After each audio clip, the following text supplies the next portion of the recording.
All right, so hello people, I'm going to go over the digestive system with you today. The digestive system is also called your GI system, which means it is gastrointestinal system. The gastrointestinal system begins with the oral cavity and goes to the pharynx, into the larynx, and then from the larynx, it doesn't go into the larynx, people. So pharynx, esophagus, stomach, small intestines, and then the large intestines.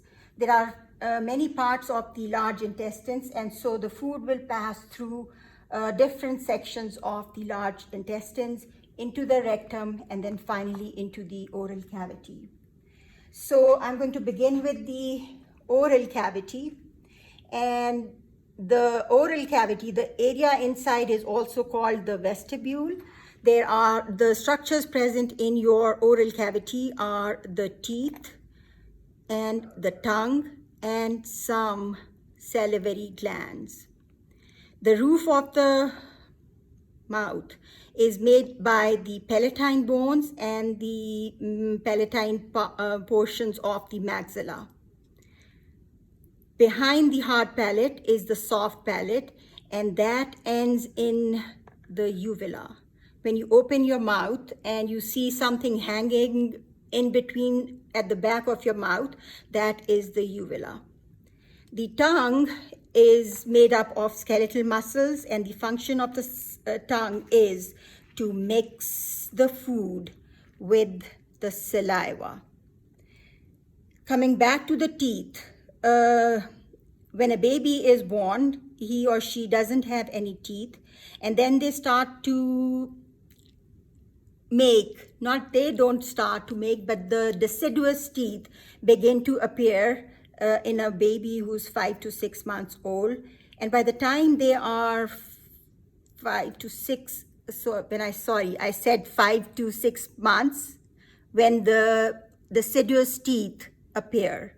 And by the time they are 6 to 7, they have replaced most of their deciduous teeth with adult teeth.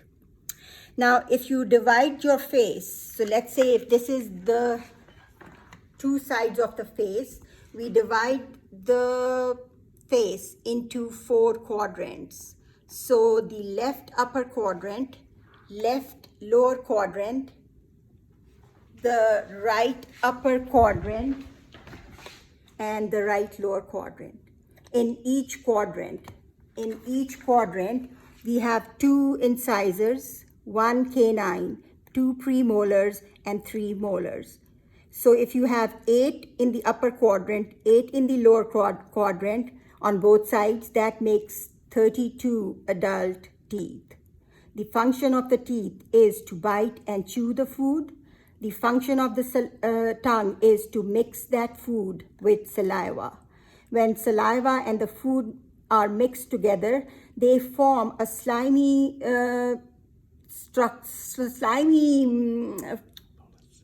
food that's called the bolus.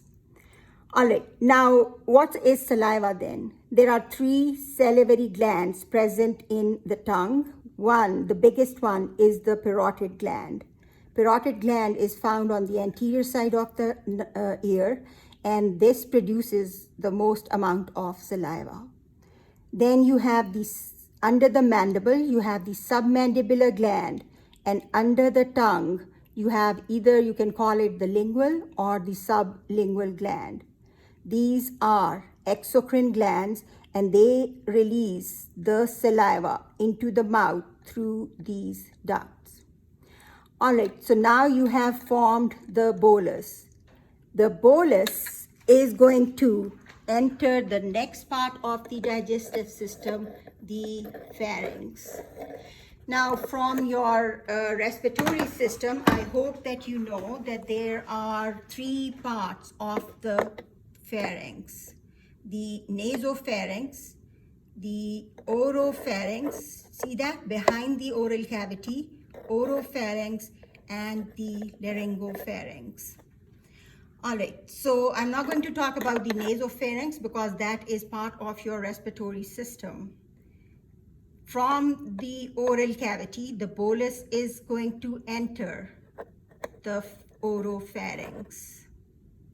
Now, from the oropharynx, by the process of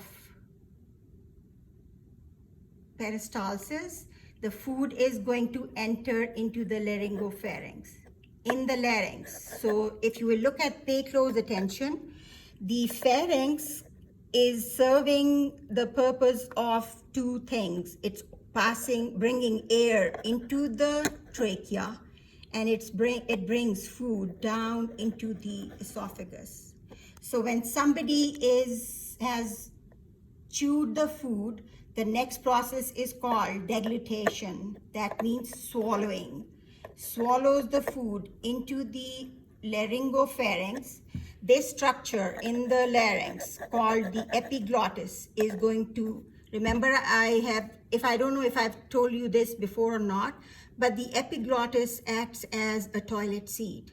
When you are swallowing a bolus, the epiglottis covers the larynx and food will enter the esophagus. Now, esophagus is a long tube, and the only function of the esophagus is to transport food from your mouth to the stomach.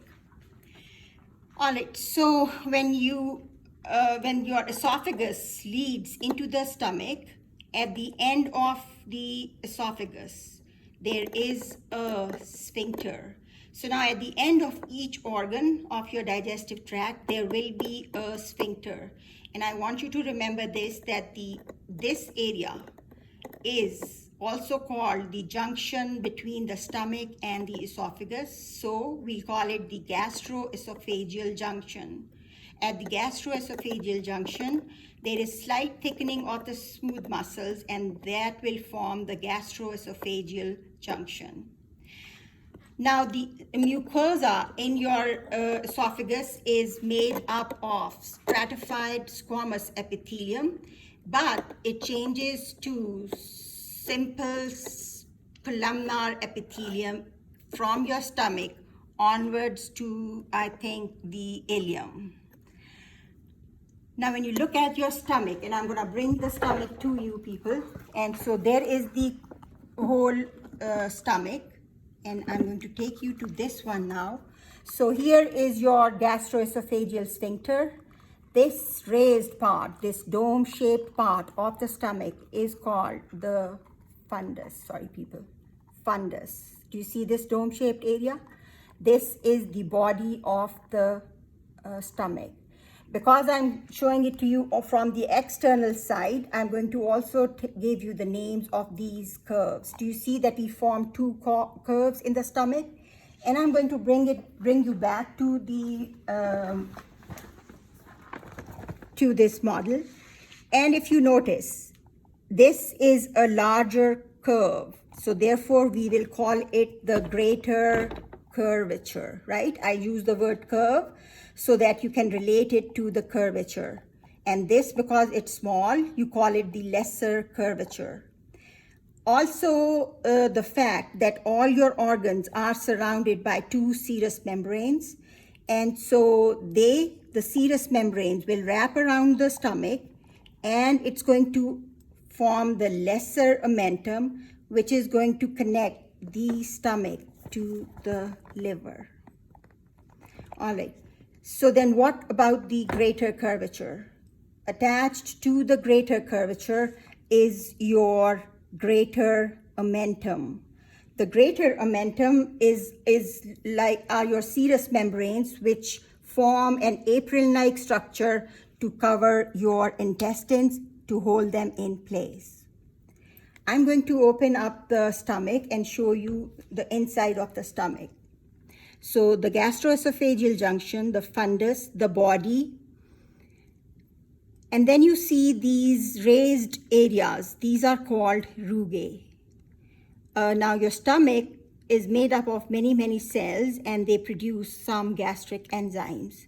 Those gastric enzymes are going to mix now with the bolus and it will convert the food into a slimy paste-like material, which is now called the chyme. Chyme is going to enter this area. Do you see this area right here? It is the entrance to the last part of the stomach, pylorus. So the entrance is called the pyloric antrum.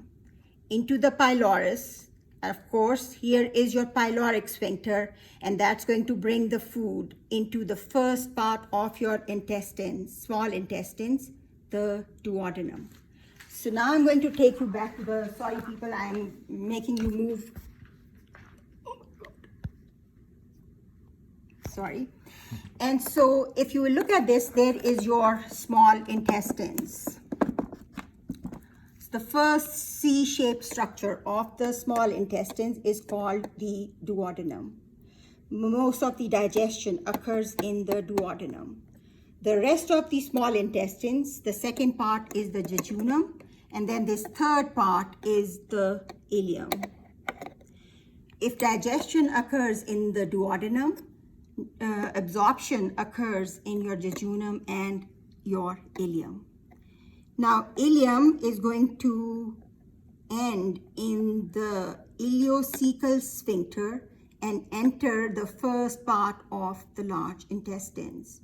So this part, as the name suggests, ileocecal, a sphincter between the ileum and the cecum. All right, now, so most of your food has been digested and absorbed from your small intestines. Everything that is undigested or that has not been absorbed will enter into the cecum. And cecum is the first part of your large intestines. The large intestines are also called the colon. So the large intestines, if you will notice, they are taking right angled turns at different points. And because this is the first part of the cecum and it's going up, right? So this will be your ascending colon. Now under the liver, it's going to make a right angle turn, and this corner will be called, see, under the liver, and it is on the right side, so you can call it the right hepatic flexure. Then it goes transversely, and that makes the transverse colon. On the left side over here, we have the spleen, and you can't see it, but imagine that this is the spleen. So because this is on the left side and under the spleen, you will call this the left splenic flexure, which goes down, making the descending colon into this S-shaped part of the colon called the sigmoid colon, into the rectum, into the anal canal. The function of the large intestines is to digest all the carbohydrates that have not been digested and to absorb water. Keep a notice of this, that the large intestines have a huge amount of bacteria which are going to ferment the undigested carbohydrates. So there are good bacteria too in our body. All right, so all the food that is a waste will first enter the rectum and then into the anal canal. At the end of the anal canal, you have two sphincters, the internal sphincter made up of smooth muscles and the external sphincter made up of skeletal muscles. So when somebody has an urge to go, the internal sphincter will relax. But if you see that you can't go to the bathroom, then your skeletal muscles will remain contracted and you can control the passage of the feces. Some accessory organs of the stomach or of the GI tract are the liver. Oh my God. So not this good. This is not a good liver, so I'm going to come back to it. So the liver and your pancreas. So I'm going to show you the pancreas first. The pancreas have a head and a tail, and they sit behind the stomach and are retroperitoneal organs. The function of the pancreas is, remember, it has both an exocrine and an endocrine function. Endocrine was that it produced glucagon and insulin. The exocrine function is that it produces pancreatic enzymes which have all the enzymes to digest all the 4 macromolecules: carbohydrates, proteins, fats, and nucleic acids. Now, all these enzymes are going to be released into the small intestines through this pancreatic duct. All right. The other accessory organ that I'm going to show you is the liver. The important thing about the liver is that it has 2 lobes, the right lobe and the left lobe. The function of the liver is to produce bile. Now, when you look at the liver under the microscope, you will see that it makes a 6-cornered hexagonal structure, which is called a lobule. And each lobule at its 6 corners will have a portal triad. A portal triad is, I'm going to show you that picture in a little bit, but I'm just going to go over it right now. So the portal triad is made up of the portal vein, a portal arteriole, and a bile duct. Now, I'm more concerned with the bile duct. The importance of the hepatic portal vein is that everything that you ingest and is digested is first brought to the liver through the hepatic portal vein to detoxify the food, and then those nutrients are released into the blood. The bile that is produced by the liver has bile salts, which are needed to digest the fats. Now, from the liver, I'm not going to go into the simplest of the division, but I'll just move on to the common hepatic duct. All right, so here, this is your common hepatic duct. Under the liver, you will also see a structure which is called the gallbladder. The function of the gallbladder is to store bile.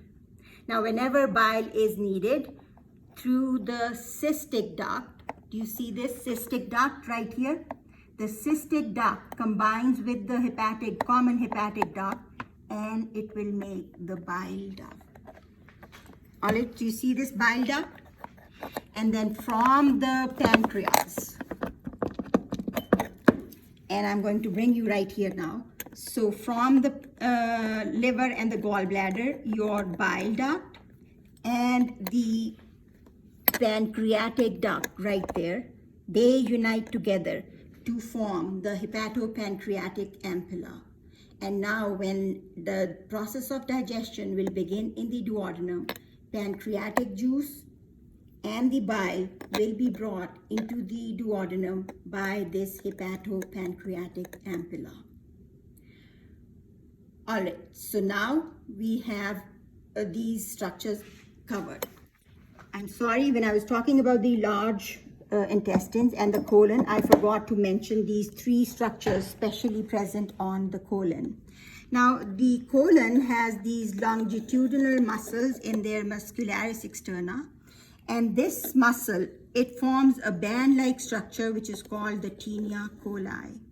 The tinea coli is this band-like muscle which causes puckering in the walls of the large intestines, which are called, one is called the haustrum, and many of them will be called the haustra. The other structure that is present attached to the tinea coli are these fat-filled sacs called epiploic appendages. We don't know the function of these, but they are present. And the last structure that I forgot to show you was attached to the cecum is this organ. Sorry, people, my hands have started to shake. This is the appendix. All right, so I think I've pretty much covered the whole of your digestive system. One other thing that I would like for you to remember is that this esophagus penetrates the diaphragm and then it enters into the stomach. All right, do you see that? So it penetrates the diaphragm and then it enters the stomach. Food will stay in the stomach for 3 hours, and then controlled amount of chyme will enter the duodenum because of this pyloric sphincter.